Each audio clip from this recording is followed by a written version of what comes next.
All right, since you guys have been making it so hard for me to lecture in class, I'm going to give you more video lectures and we'll just spend our class time practicing so that way I'm not having to try to talk over you. So the next topic is 2.8, which is least squares regression. So what you guys should have done in that last worksheet, which I owe you a video for, right, was look at those residuals. So actually, let me take a break and look at that worksheet. All right, so let me quickly run you through how to deal with the back page of that particular worksheet. So first off, we have some data along with units sold. Now, you can use whatever you want for your X's, whether you put in the entire year 2007 or you just put in 7. Another option would be to put in like 0, 1, 2, and just have this be years since 2007. I'm going to go ahead and just go with the 7, 8, 9, so forth.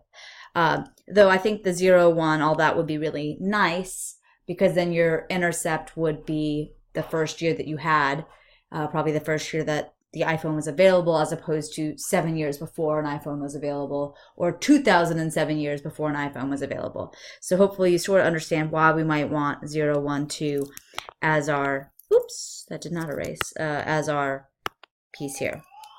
So if you want to make a scatter plot in your calculator, I know a lot of you guys already tackled this, but you'll see all the stat plots are above y equals. So if you're also in AP Calc AB or BC or in pre-calculus, you're going to be using probably both regular math graphs and stats graphs.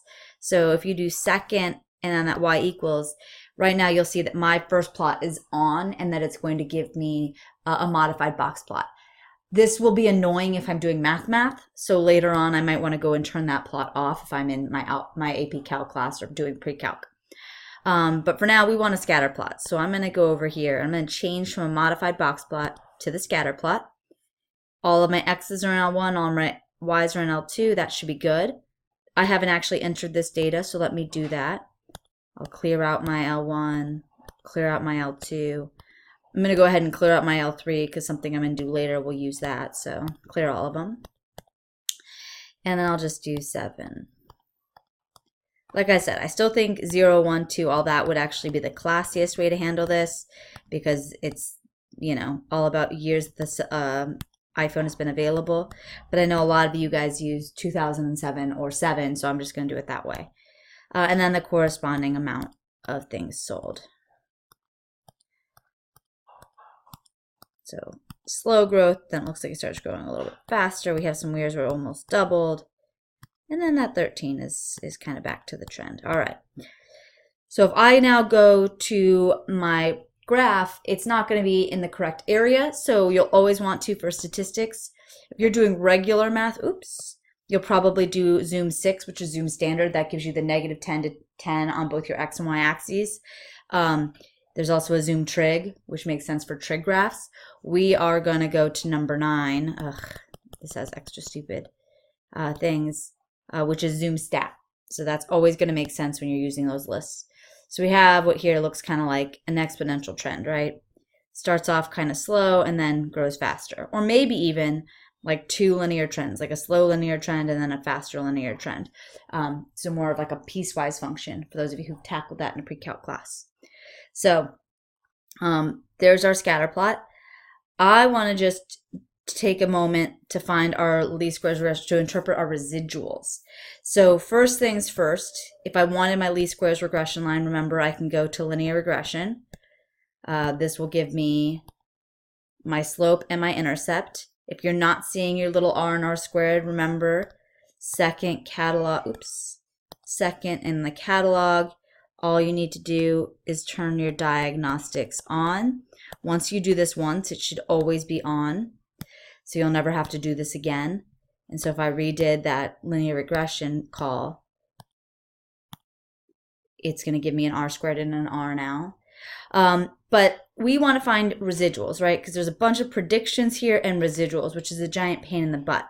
So if you want to find a bunch of predictions, let's write down my line really quick. We need,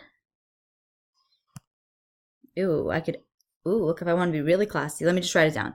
So negative 1.605, positive 1.605 1.605x plus, right, because I did the ax plus b, and then my intercept is, ooh, a negative 12.633. All right, so if I wanted to graph that, I could even add that to my plot in my calculator,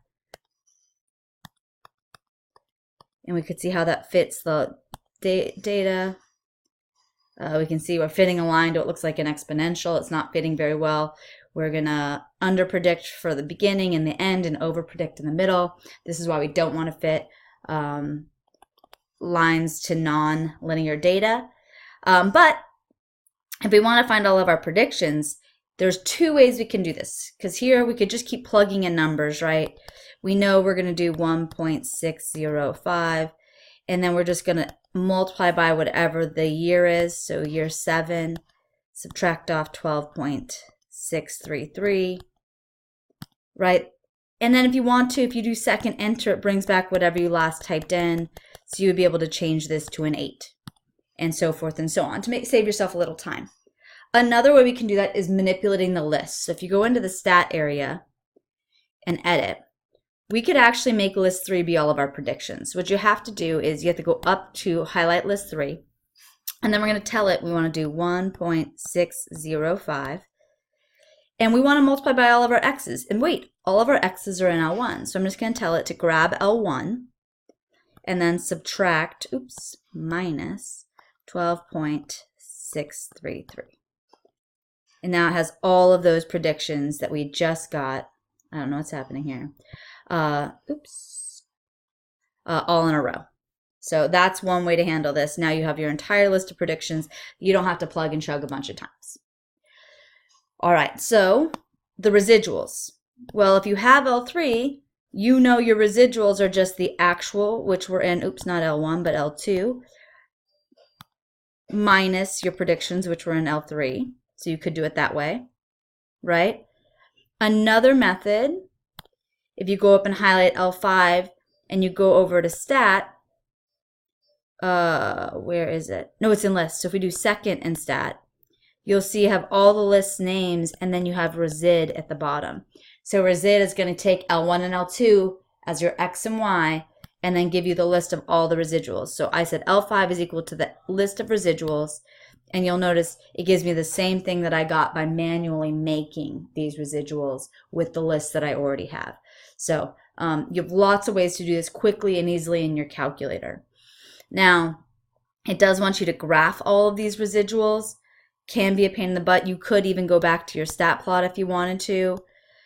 Your residual plots are always X versus your residuals, which I think we put into list 5. So you could do your scatter plot now. We'll have to change our zoom to zoom fit again. Oops, I don't even know what I did there. So zoom, stat. Now these are our residuals. It's still trying to fit that weird line, but our residuals, like we saw before, that like curvilinear, right? Over predictions, under predictions, over predictions, except for the opposite of what I just said, are all still there. So anyways, this is how you would do your residual plot and calculate residuals in your calculator if you wanted to. We'll talk more about residual plots and what we hope to see in them in a later section, but for now, that's all you really wanted to for this worksheet. So what else do we need to do? We need to finish up this. So I wanted to talk really quickly about the linear regression, this least square regression line. So a least square regression line is the best fitting line of the data. And by best fitting, this is the one that minimizes the sum of squared residuals. So it looks at all of these residuals and it finds the line that makes the smallest squared sum. So when I see squared, that means above or below doesn't matter, because the sum of all the residuals, just like the sum of all the differences from the mean, is always going to be 0. So you square them all, say how far away are we from what we expected, and you look to minimize that sum. And then, like we said already, we're going to use this 2 ways. We're going to use it to predict, and we're going to use it to make some assumptions about the relationship by looking at the slope.